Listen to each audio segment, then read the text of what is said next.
Hi, this is Brad Smith from BeerSmith.com. I'm going to walk you through how to create a recipe with BeerSmith 2. When you open BeerSmith, it'll display the My Recipes folder that you see here.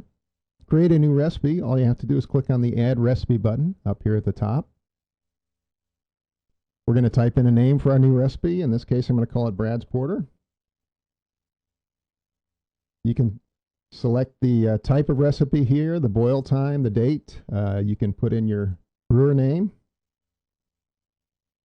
the batch size. You can set a version for it if you want to keep track of multiple versions. But where we're going to jump to next is actually our equipment.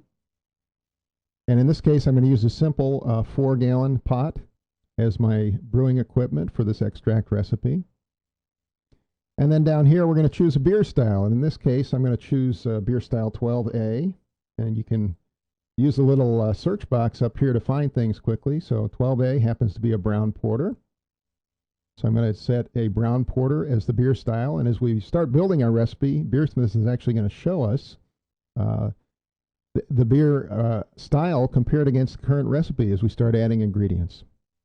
So I'm going to jump right into adding ingredients now. We're going to start by adding 6 pounds of amber liquid malt. And I'll find that by just typing in amber.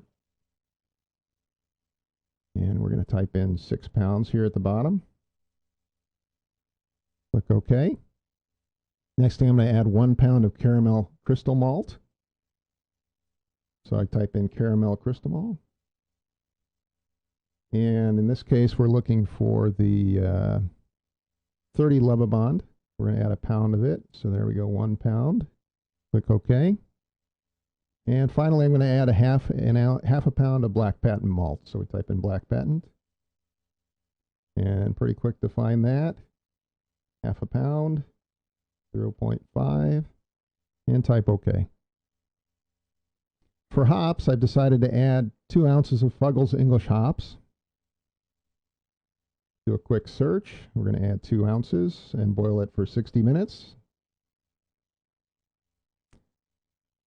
And note with the hops and many of the other ingredients, you can also set boil time, dry hop, mash hop, and other things as you get more advanced. And finally, I'm going to add some Yeast American Ale yeast. From Yeast Labs here, it's 1056. I'm going to add a package of it. And notice as I've added the ingredients, BeerSmith is constantly updating the profile down here and comparing it to the style guide that I selected. So in this case, for a brown porter, we're looking at the original gravity range, the IBU range, which is the bitterness range, the color range, and the alcohol by volume. And you can see that my recipe is well within range for all of these. So now we're done with this recipe, and we can actually press OK to save it. And BeerSmith also has a great feature here for this recipe that I just added. If I click on the brew steps, I'll actually get step-by-step instructions on how to brew this recipe.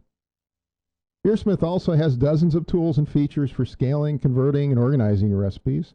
So if you want to see more videos about BeerSmith 2, as well as download recipes, visit our discussion forum, listen to our podcast, or get a free 21-day trial of BeerSmith 2, please visit our website at BeerSmith.com.